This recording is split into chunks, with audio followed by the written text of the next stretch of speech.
Hey, what's going on, everybody? It's Wilhelm Scream, and welcome back to another day in Destiny 2 for some more Destiny 2 news and Lightfall Season of the Deep intel. And today, once again, is Friday, so we have our Friday weekly update. XUR has returned, as well as Trials of Osiris this week, so I'm going to run you through all the information regarding those two things, as well as all the other best farms and cheeses that you can use heading into the weekend, regarding weekly activities, as well as Solstice of Heroes and seasonal activities.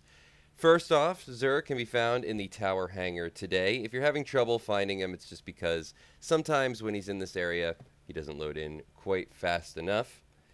Just make your way down the gantry, if I can really quick.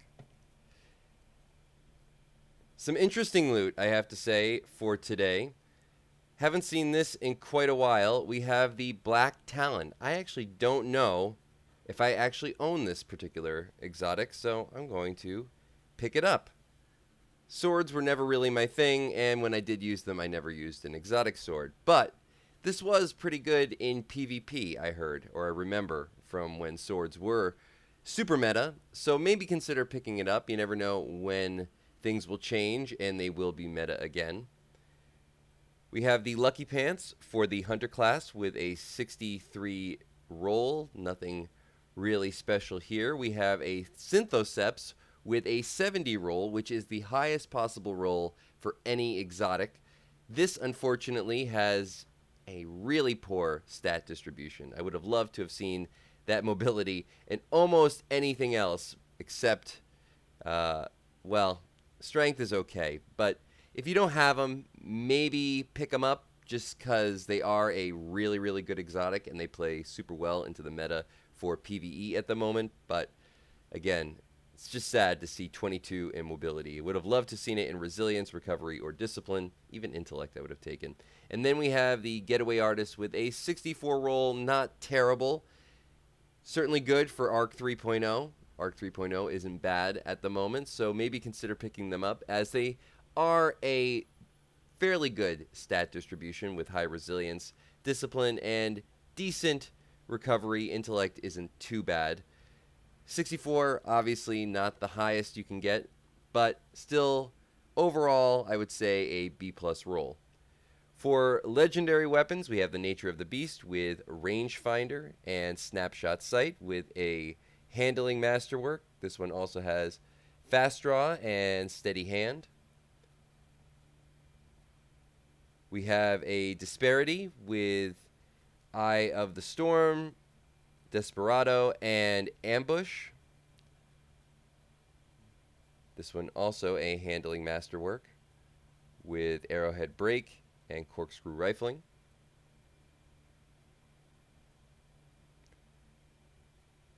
We have a Tears of Contrition. Second time we've had this week, as it was also available from Banshee 44, and I believe still could be.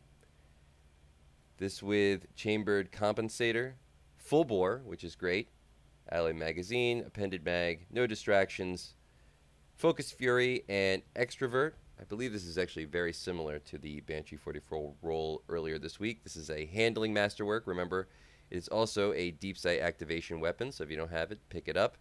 We have the Ida Decons. I'm sure I am saying that completely incorrectly. It's a very strange name to pronounce, but this one comes with Feeding Frenzy and Adagio, with an extended barrel and small bore sights, projection fuse, accelerated coils, which is great. As I said, Feeding Frenzy and Adagio, as well as a Charge Time Masterwork. So if you're looking for one of these, definitely pick it up.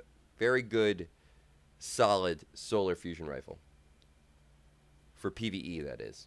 We have a 7th Seraph shotgun with Vorpal weapon and quick draw. Always pick up a Vorpal weapon if you see them for sale. Never know when you might actually need a Vorpal weapon for that particular slot or to fit that particular need.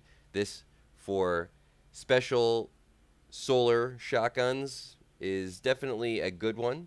Quick draw, reload speed, can't complain. Small bore, barrel shroud, as well as extended mag, but the real standout just being Vorpal weapon, because Vorpal weapon is the most broken perk in the game, and I think will be for the foreseeable future. We have the Threaded Needle, also with Vorpal weapon, and rangefinder.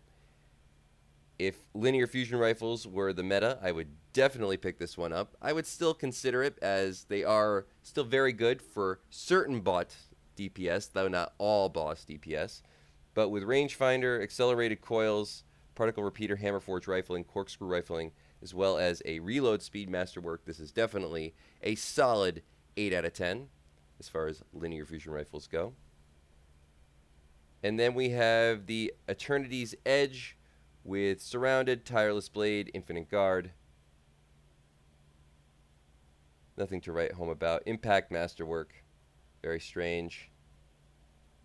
Jagged Edge. Can't really see this particular sword playing into any meta at the moment, so kind of a throwaway. Legendary armor is still bugged this week for some reason. We had a off week where things actually came back to normal, but I think it's just certain armor sets are bugged. I'm not totally sure why, but you can tell because the stat rolls are below a 58. Everything should be a minimum of a 58 when it comes to legendary gear from XUR. That is the way it's been coded, or supposed to have been coded. So occasionally we get an off week where we get some weird old armor set. This is obviously a very old armor set, and the rolls will just be lower than they should be. All of them here landing in the low 50s. And this is across the board for all classes, so if you're on a Hunter or a Titan, same thing. Over on the exotic weapons page, we have a Dead Man's Tale with Snapshot Sight. Short axe and stock. We have Flared Magwell and Extended Barrel. And then we have a Hawkmoon with Textured Grip, Moving Target, Alloy Magazine, and Chambered Capacitor. I'm always saying it incorrectly. Tell me which one it is in the comments section down below. Very high aim assist on this particular Hawkmoon, though. Remember to pick up your exotic ciphers if you have one available.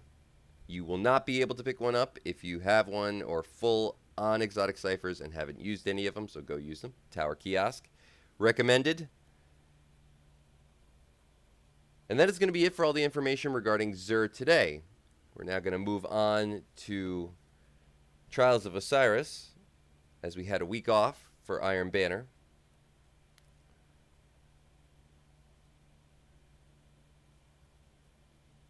This week's Trials of Osiris map is the Altar of Flame, I believe.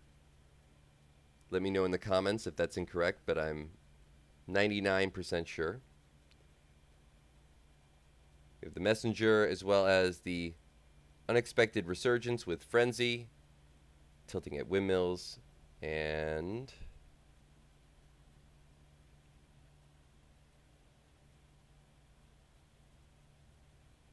the Low Weight Emitter Haft, Low Impedance Wingdings Haft. I hope I'm saying these things correctly. This one also has a Stability Masterwork.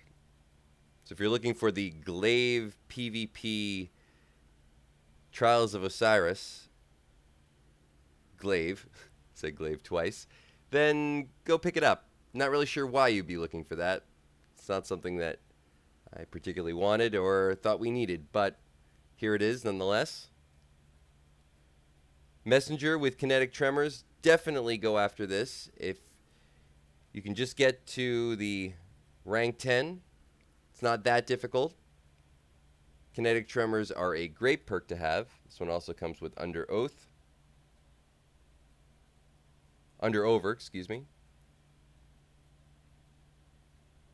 We have Ricochet Rounds, Hammer Forge Rifling, and Arrowhead Break with the Stability Masterwork. But the real standout is the Kinetic Tremors.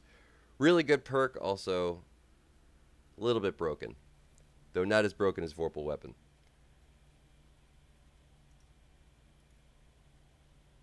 For this week's Adept weapon, we have the Astral Horizon. Not really a big fan of this particular shotgun, but head after it if you want. I would certainly say it's worth playing Trials just for the Messenger this week with Kinetic Tremors.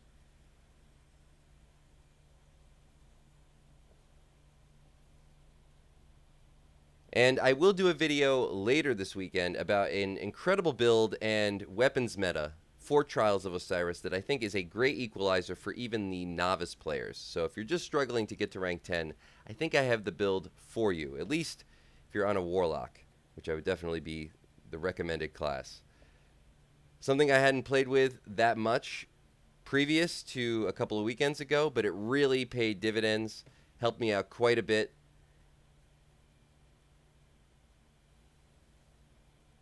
Leave a comment down below if that's something you'd like to see, maybe tomorrow or on Sunday. Over at Banshee 44, we have a Lothbrok C with Demolitionist Wellspring, Hawkeye Armaments, with Arrowhead Break and Small Bore, handling Masterwork. We have the Nezarac's Whisper, always here. Another Vorpal weapon, though, maybe worth picking up today. I know this weapon has been here the entire season. Remember, it's also a deep sight activation weapon. But when it comes with Vorpal weapon, it's always worth a second look.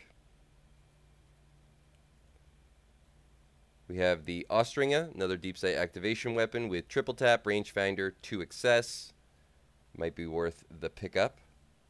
This one also comes with Arrowhead Break, high caliber rounds, chamber and capacitor.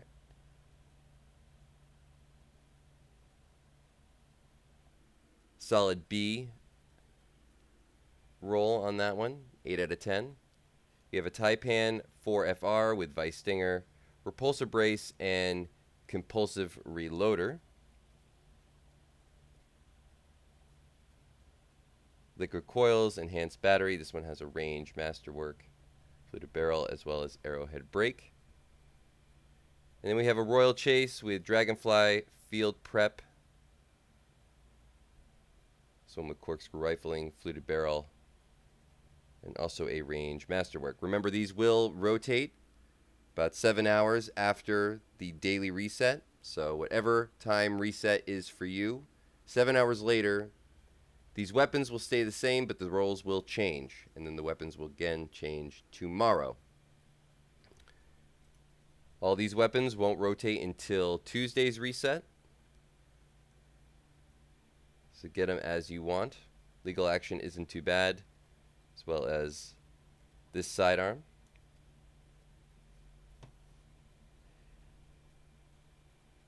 And that's going to be it for the daily information. Now we'll head on to the seasonal event information. I did cover this a little bit yesterday, but just a brief recap. This rocket launcher is actually very worth picking up just because Dreamwork is probably one of the best perks used on a rocket launcher. Not that great on other weapons, but if you do have that perk on other weapons and you get the kill, it will overload or overflow your rounds for your rocket launcher. So you almost always have 2 in the chamber. Probably a good pickup. If you're trying to farm up as many silver leaves as possible, don't forget to head over to Neptune.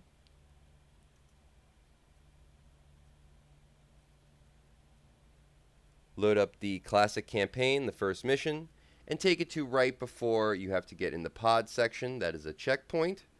Simply do a simple checkpoint swap with one of your buddies, where one person holds the checkpoint, gets back on another character. You complete that checkpoint. You will get about 14 to 15 silver leaves every time you do, and then you go back on to the other character to reload the checkpoint.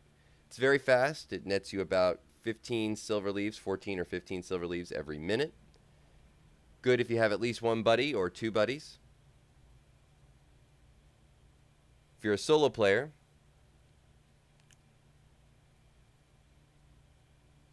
head over to the Altar of Sorrow, probably the best place to farm up on silver leaves.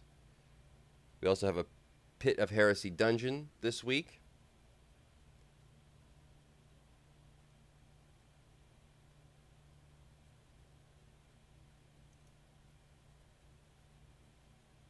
And this week's raid was the Deepstone Crypt. So if you're looking for Eyes of Tomorrow, the rocket launcher that was elusive to me for almost 2 years.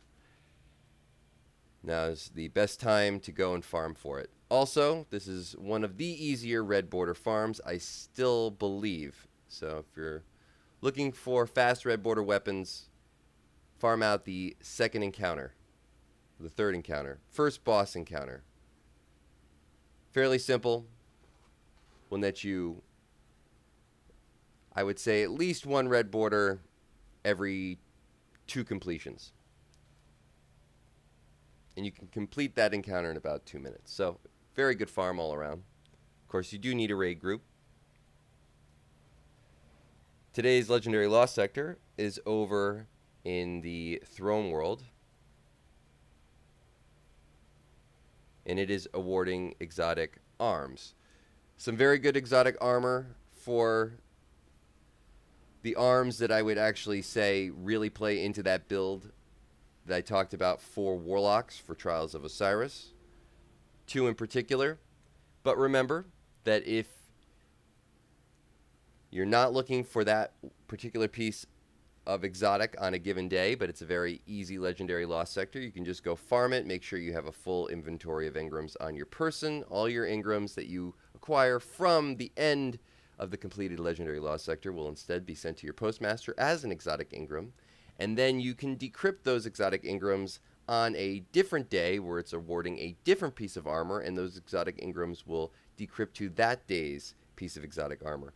Not really as much of a thing anymore, as Raoul actually has you focusing exotic engrams, but usually the exotics that drop from Legendary Lost Sectors drop as the exotic piece. So this is just another way to focus exactly what you want.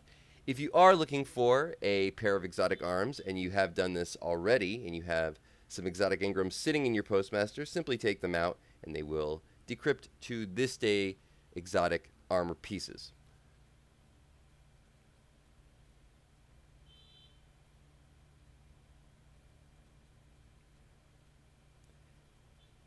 And last but not least, this week's Nightfall and Grandmaster Nightfall is the Disgrace Strike. I actually think this is a very underrated strike for farming. Though it can be a little bit long, it's actually very simple. It's been around for quite a while, and the boss is actually one of the most cheesable bosses in this season's Nightfall rotation. Even for novice players, you can actually find several areas in the final boss room where you can just hide out and survive completely untouched. Now, if you try to do boss damage, you run the risk of obviously running into adds or taking damage from the boss, but with places where you can mitigate all damage while taking out adds, it really makes it very simple, especially if you're just trying to shepherd someone through it. In any case, definitely worth the farm. This week's legendary weapon and adept weapon is the Swarm Heavy Machine Gun. Not totally sure how that plays into the meta currently. If you've played with it and you're enjoying it, let me know in the comments section down below. And that is going to be it for all the information in today's video. Hopefully you found something in this video helpful. Please remember to like, comment, and subscribe to the YouTube channel, and turn on the bell to post notifications so you never miss out on any future Destiny 2 Lightfall content like this. You can also follow me on Instagram or Twitter. They'll be linked in the description box down below. Remember, any of those things also enter you into any future giveaways on this YouTube channel, and I do want every 1,000 subscribers, so you never want to miss out. And we will do another one when we reach 1,000 followers on Instagram, and when we reach 100,000 subscribers on YouTube, we will be giving away an Xbox Series X, so you never want to miss out on any of those things. Also, if you've watched till this point in the video, you can leave a hashtag XUR or a hashtag Solstice of Heroes or a hashtag Trials of Osiris in the comments section down below for another entry into the next giveaway for this video. And once more, I am Wilhelm Scream. Thanks so much for watching. As always, hope everyone has a great weekend, and of course, we will see you next time.